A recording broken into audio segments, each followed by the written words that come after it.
Hello everyone, मैं पूजा और दोस्तों स्वागत करती हूँ आपका स्ट्रेस फ्री गार्डनिंग पे।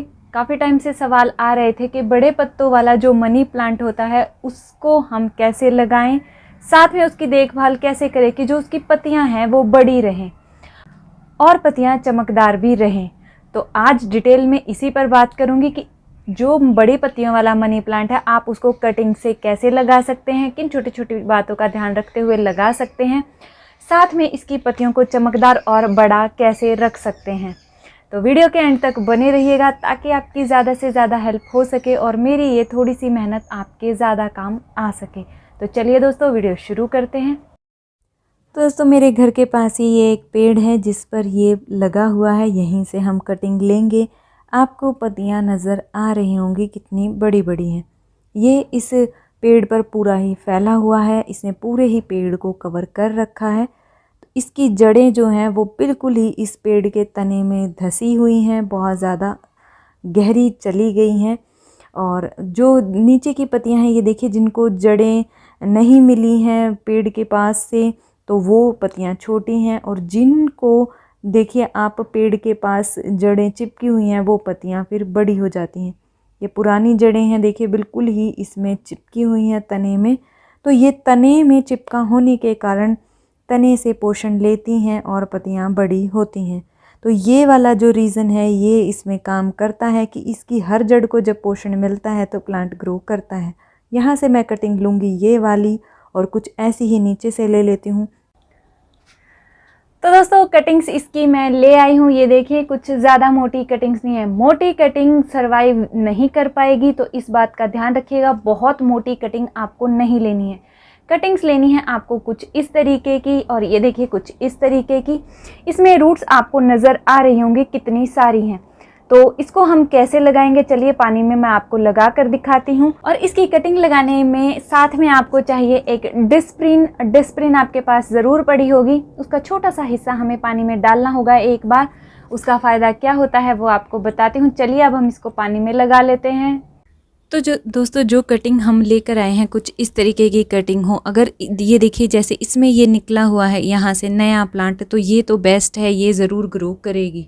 अगर यहाँ से पत्ती भी निकली होती तो भी ग्रो करता। अब आपको यही ध्यान रखना है, ज़्यादा मोटी कटिंग नहीं लेनी है। कुछ इस तरीके की कटिंग लीजिएगा जो ना तो ज़्यादा मोटी हो ना ही बिल्कुल पतली हो। ये वाली भी ग्रो करेगी, लेकिन पत्तियों का साइज़ ऐसा ही रहेगा जैसा आप देख रहे हैं। अगर इससे बड़ी पत्तियों का साइज़ चाहते हैं तो इस तरीके की आपको कटिंग लेनी होगी, ताकि ये जो प्लांट जो नया बनेगा यहाँ से निकल कर वो आप चिपका सकें अपनी मॉस स्टिक पर, और फिर वो बड़ी पत्तियाँ ग्रोथ कर सकें।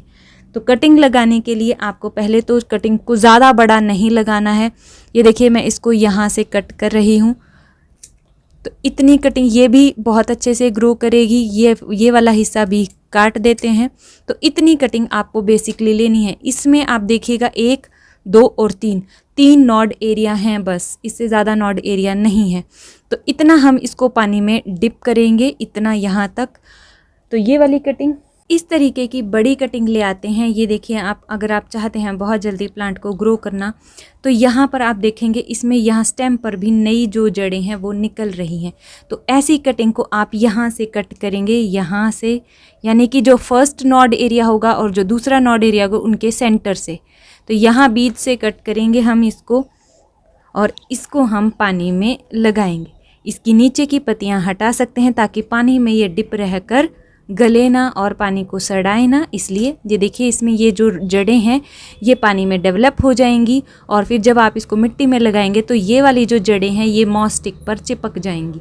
तो इस तरीके से आपको कटिंग जो है वो लेनी है। देखिए, कुछ इस तरीके की अगर कटिंग होगी तो वो भी बहुत अच्छी चलेगी। उसको तो आप सिंगल ही ले लें, बस इतना ही लें, इतना हिस्सा ले लें, जो भी एक्स्ट्रा पार्ट है उसको काट दें इस तरीके से। और ये वाला हिस्सा हम पानी में डिप कर देंगे, तो ये जड़ें भी पानी में डिप रहेंगी, जिसके कारण यहाँ से नई ग्रोथ आएगी और ये वाली ग्रोथ ऊपर की तरफ चल पड़ेगी। तो इस तरीके की कटिंग भी आप ले सकते हैं। तो अब हमें एक जार में पानी ले लेना है। कोई भी बर्तन ले, कई बार सवाल आता है कि कांच का लेना ज़रूरी है क्या? कांच का लेना कोई ज़रूरी नहीं। ये देखिए, प्लास्टिक का एक पॉट है जिसमें छेद नहीं है, मैं ये ले रही हूँ। और साथ में आपको चाहिएगी डिस्प्रिन। डिस्प्रिन आप ये जो पानी में घुल जाती है वो वाली आपको लेनी है। और इसका सिर्फ चौथा हिस्सा हमें डालना है। ये 2 हिस्से हो गए, ये चौथा हिस्सा है, ये देखिए। तो चौथा हिस्सा हमें डालना है इसके अंदर। ये घुल जाएगा बहुत जल्दी ही, क्योंकि ये घुलनशील है पानी में। ये देखिए ये घुल जाएगा फटाफट से। तो इसको अच्छे से घुलने के बाद हम अपनी कटिंग्स को डिप करेंगे। जैसा मैंने आपको बताया, पत्तियां आपको डिप नहीं करनी है, पत्तियों को काट दीजिएगा। पत्तियां डिप हो जाती हैं तो वो गल जाती हैं, गलने के कारण पानी सड़ जाता है और हमारी कटिंग जो है वो ख़राब हो जाती है। तो ये मैंने एक कटिंग इसके अंदर डाल दी। और अगर इस तरीके की कटिंग होगी तो उसमें ध्यान रखिएगा पानी का ज़्यादा ना हो, यानी ये इतना ना डिप करें कि इतना ज़्यादा डिप कर दें। ऐसी कटिंग में आपको सिर्फ और सिर्फ ये वाला हिस्सा और इतना ही डिप करना है, आधा इंच 1 इंच तक ही डिप करना है। इस तरीके की अगर लंबी कटिंग ले रहे हैं, जल्दी ग्रोथ चाहते हैं सीधा सीधा, तो इसमें देखिए जड़ें ज़्यादा हैं, तो इसमें एक नॉड एरिया यानी इतना हिस्सा भी हम पानी में डिप करेंगे तो ये ग्रोथ स्टार्ट कर देगा। अब ऐसी कटिंग है तो उसका हमें सिर्फ और सिर्फ इतना हिस्सा ही पानी में डिप करना है कि थोड़ी सा जो हिस्सा है वो इस नई ग्रोथ का डिप रहे और थोड़ा सा हिस्सा मेन स्टेम का डिप रहे पानी के अंदर, यानी कि एक नॉड एरिया कंप्लीटली अच्छे से पानी में डिप रहे। तो इस तरीके से हमें बड़ी मनी प्लांट की कटिंग लगानी है। अगर आपके पास बारिश का पानी आप कलेक्ट करते हैं वो है, तो यहाँ पर इस पानी की बजाय आप वो पानी भी ले सकते हैं। अब हम इसे रखेंगे शेड वाले एरिया में, लेकिन ब्राइट लाइट अच्छी मिलनी चाहिए। शेड इसको आउटडोर देंगे तो ज़्यादा अच्छा है। प्लांट को जब आप पानी में भी लगाते हैं, चाहे वो इंडोर प्लांट है, उसको ब्राइट लाइट ज़रूर देनी है। तो बहुत अच्छी ब्राइट लाइट प्लांट को मिलनी चाहिए। इसका सिंपल तरीका है कि कहीं आउटडोर रखिए जहाँ धूप ना लगती हो। अब दोस्तों बात की जाए पानी की और इसके सड़ने की, कई सवाल आते हैं कि उनकी कटिंग जो है गल जाती है, पीली पड़ जाती है पत्तियाँ, तो उसका रीज़न पानी का कम ज़्यादा होना, लेवल का कम ज़्यादा होना वो भी होता है। तो पानी का लेवल आपको हमेशा एक जैसा रखना है। और अब इसमें डिस्प्रिन आपको नहीं डालनी है, अब बस एक ही बार डालनी थी डिस्प्रिन। जब हम पानी चेंज करेंगे फिर कुछ नहीं डालेंगे, नॉर्मल पानी चेंज करेंगे और इसको उसी प्लेस पर रख देंगे। पानी को लेकर एक बात ध्यान रखिएगा दोस्तों, पानी साफ़ इस्तेमाल करना है। जो पानी आप पीते हो, आरओ का पानी पीते हैं तो वो ज़्यादा बेटर रहेगा, यानी वो वाला पानी आपको इस्तेमाल करना है। अगर आप डायरेक्ट पानी जो नल से आता है जिसमें क्लोरीन की मात्रा ज़्यादा रहती है, वो पानी सीधा नहीं यूज़ करेंगे, उसको थोड़ी देर रखेंगे और फिर ऊपर ऊपर का पानी ही इस्तेमाल करेंगे 4 से 5 घंटे बाद।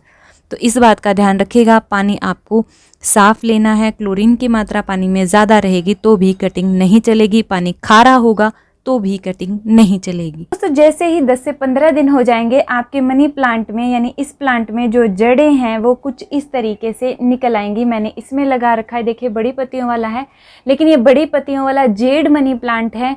और ये वाला मैं आपको दिखाती हूँ कि मैंने कैसे लगाया था। तो पहले इसकी जड़ें देख लीजिए, इस तरीके से जड़ें जो हैं वो डेवलप हो जाएंगी 15 से 20 दिन में। तो आपको ये ज़रूर चेक करते रहना है कि पानी स्मेल ना करे, पानी आप 4 से 5 दिन में बदलते रहें। तो चलिए अब देख लीजिए कि पानी में जब जड़ें डेवलप हो जाएं फिर उसको मिट्टी में कैसे ट्रांसफ़र करना है। तो दोस्तों यहाँ पर ये मैंने 16 जून को पानी में कटिंग्स डाली थी और 16 जून के बाद जब इनमें रूट्स डेवलप हो गई हैं तो यहाँ पर 26 जून जो है वो हो गई है। तो 10 दिन लगभग आप लगा लीजिए, इसको इतना टाइम लगा अपनी रूट्स को डेवलप करने में। ये वाइट वाइट जो आप देख रहे हैं ये पानी में डेवलप हुई इसकी सारी रूट्स हैं। स्टेम की मोटाई भी आप देख सकते हैं, ज़्यादा मोटी नहीं है। तो अब इसे मैं ट्रांसफ़र कर रही हूँ मिट्टी में। और मिट्टी में ट्रांसफ़र करने से पहले ध्यान रखिए कि मिट्टी पोरस होनी चाहिए। इसमें मैंने 1 भाग रिवर सैंड, 1 भाग गार्डन सॉइल और 1 भाग कंपोस्ट का लिया है। मिट्टी मेरी नॉर्मल है, कोकोपीट ज़्यादा नहीं मिलाई है, हल्की फुल्की पुरानी मिट्टी में ही कोकोपीट मिली हुई थी। तो मॉस स्टिक पहले ही लगा लेना बेटर रहता है। स्टेम जो है, क्योंकि हम स्टेम वाली कटिंग को लगा रहे हैं जो इसमें रूट्स बन गई हैं, अब जो स्टेम्स पर जो रूट थी वो इस मॉस स्टिक को पकड़ लेंगी और जब वो इसको पकड़ लेंगी तो उन रूट्स को भी पानी मिलता रहेगा। तो जो मॉस स्टिक है उसको भी हमने गीला कर लिया और अब जड़ों की तरफ से मॉस स्टिक के साथ चिपकाते हुए हम इसको मिट्टी में लगा देंगे। और ध्यान रखिएगा कि मॉस स्टिक को भी गीला करना है, इसको सूखा नहीं रखना है, नहीं तो जो जड़ें थोड़ी बहुत मिट्टी से बाहर रहेंगी या जब पानी में थी उनको पानी मिलता था, तो यहाँ पर पानी नहीं मिलेगा तो प्रॉब्लम थोड़ी सी हो जाएगी। तो मॉस स्टिक को गीला रख लेना है और मिट्टी को भी गीला ही रखना है। तो लगा दी हमने और इसको अब जो मेन स्टेम जो मॉस स्टिक के साथ हमें चिपकानी है, जहाँ से रूट्स जो थोड़ी बहुत डेवलप हुई हैं वो मॉस स्टिक के साथ चिपक जाएंगी। गीला होने के कारण उनको भी पोषण मिलेगा, तो ग्रोथ स्टार्ट करने में प्लांट को प्रॉब्लम नहीं होगी पानी से मिट्टी में जाने के बाद। तो ये बात आपको ध्यान रखनी है जब मिट्टी में इसको ट्रांसफ़र करें। तो दोस्तों यहाँ पर 15 जुलाई हो गया है, करीब 20 दिन के बाद का ये रिज़ल्ट आप लगा लीजिए। मिट्टी में ट्रांसफ़र करने के बाद नई ग्रोथ इसमें निकल कर आई है। देखिए नई पत्ती निकल कर आ रही है। यहाँ पर दोस्तों देखिए 26 जुलाई हो गया है और 2 नई पत्तियाँ इस प्लांट ने निकाली हैं। तो दोस्तों हमने प्लांट को पानी में लगा लिया और उसमें रूट्स डेवलप हो गई और मिट्टी में भी ट्रांसफ़र कर लिया। अब बात आती है कि इसकी पत्तियों का साइज़ हमेशा बड़ा रहे या साइज़ को बड़ा रखने के लिए और इसको चमकदार रखने के लिए हम इसको कैसे फर्टिलाइज़ करेंगे। तो सबसे पहली बात आती है कि जब भी पत्तियां बड़ी होती हैं या पत्तियों में चमक चाहिए होती है तो प्लांट को जो खाना है उसका वो बेहतर मिलना चाहिए। इस प्लांट को वैसे थोड़ी सी एसिडिक अगर आप सॉइल देंगे तो ये बहुत अच्छा ग्रोथ करता है। दूसरी बात, जब हम इस प्लांट को, बड़ी पत्तियों वाले प्लांट को लगाते हैं गमलों में, तो इसकी जितनी भी ये मल्टीपल रूट्स होती हैं इनको भी पोषण चाहिए होता है जब पत्तियां बड़ी रखनी हो। इसीलिए मॉस स्टिक का आपको इस्तेमाल करना है और इस तरीके से उसको चिपकाना है ताकि ये स्टेम जो है ये मॉइस्चर ले सके यहाँ से। तो यहाँ से मॉइस्चर कैसे लेगी, जब हम यहाँ पर मॉइस्चर डालेंगे। तो बड़ी पत्तियाँ रखने के लिए हमें इसमें भी पानी डालना होगा, यानी जब भी आप अपने मनी प्लांट को पानी देंगे तो ये भी आपको गीला करना है। इसके साथ साथ जब भी आप अपने मनी प्लांट को फर्टिलाइज़र देंगे तो इसमें भी फर्टिलाइज़र आपको डालना होगा। इस पर फर्टिलाइज़र स्प्रे कर सकते हैं। अब आप कहेंगे कि ये बात तो ठीक है, इसको हम फर्टिलाइज़र दे देंगे, लेकिन फर्टिलाइज़र देंगे कौन सा। तो मनी प्लांट के लिए जो फर्टिलाइज़र है वो आप NPK 1919 इस्तेमाल कर सकते हैं और साथ में मिक्स करेंगे एप्सम सॉल्ट भी। एप्सम सॉल्ट और NPK 1919 दोनों को बराबर मात्रा में मिलाएंगे और इसकी मिट्टी में डालेंगे और इसकी पत्तियों पर भी स्प्रे करेंगे। पत्तियों के साथ साथ जो हमने मॉस स्टिक लगाई है उस पर भी हमें स्प्रे करना है।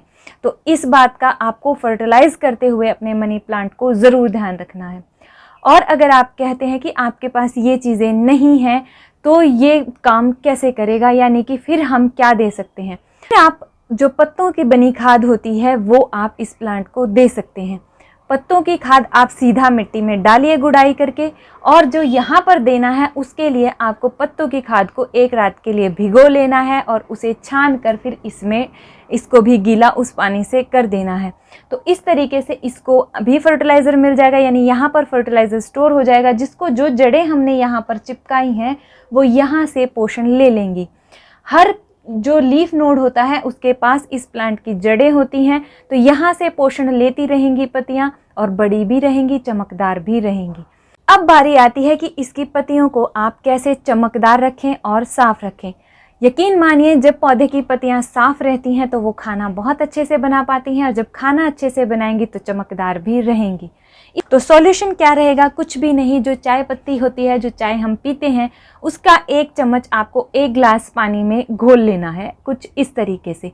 1 घंटा आप इसको घोल कर रख दीजिए और फिर कोई भी आप कपड़ा ले लीजिए इस तरीके से। यहाँ पर मैं टिश्यू पेपर का इस्तेमाल कर रही हूँ और आपको पत्तियों को उससे साफ़ करना है। तो जो चाय पत्ती होती है वो इसको यहाँ से पोषण देगी। चाय पत्ती का जो ये मिश्रण है या ये घोल है आप मिट्टी में भी डाल सकते हैं। ये सॉइल में एसिड लेवल को मेंटेन रखता है। जब हम डायरेक्ट इसको पत्तियों पर लगाएंगे तो यहाँ पर भी पौधे को पोषण मिलेगा। आप पत्तियों को ऊपर से ही नहीं बल्कि पीछे से भी इसी से साफ करेंगे। इसका फ़ायदा ये होगा, एक तो प्लांट को जो है पोषण मिलेगा, पत्तियाँ साफ़ रहेंगी और इसके कारण पत्तियाँ जो हैं वो चमकदार भी रहेंगी। जैसे कि मैंने ये पत्ती पर किया है, जब ये सूख जाएगी तो इसकी पिक और जिस पर नहीं किया है उसकी एक पिक मैं नीचे स्क्रीन पर लगा दूंगी, आप देखिएगा। तो ये डिफरेंस इसमें रहेगा और ये काम आपको 10 दिन में ज़रूर रिपीट करना है, तभी ये चमक जो है बनी रहेगी। प्लांट को पोषण यहाँ से भी मिलता रहेगा। अब अगर आप कहते हैं कि ये यूज़ करना आपको सेफ़ नहीं लगता है या किसी कारणवश आपको लगा कि इससे प्रॉब्लम हो सकती है, तो आप सिंपल एप्सम सॉल्ट को ऐसे ही पानी में घोलिए और उससे पत्तियों को साफ़ कीजिए, वो भी वैसा ही काम करेगा। एप्सम सॉल्ट क्या होता है, मैग्नीशियम सल्फेट होता है, और मैग्नीशियम सल्फेट जो है वो जो इसका ग्रीन कलर होता है पत्तियों का, उसको मेंटेन रखने में, उसको ब्राइटर करने में हेल्प करता है। तो अगर आपके पास एप्सम सॉल्ट है तो आप उसका इस्तेमाल कीजिए, नहीं है तो आप इस चाय पत्ती का इस्तेमाल कर सकते हैं। तो दोस्तों, इन बातों का ध्यान रखते हुए आप इस प्लांट को कटिंग से लगा सकते हैं, और कटिंग जब ग्रो हो जाए तो उसको कैसे मेंटेन रखना है, पत्तियों को कैसे बड़ा रखना है, वो भी मैंने आपको बताया है। इसके अलावा कोई सवाल है आप कमेंट सेक्शन में पूछ सकते हैं। मिलते हैं अगले वीडियो में, तब तक के लिए अपना बहुत सारा ध्यान रखिए, खुश रहिए, बाय बाय।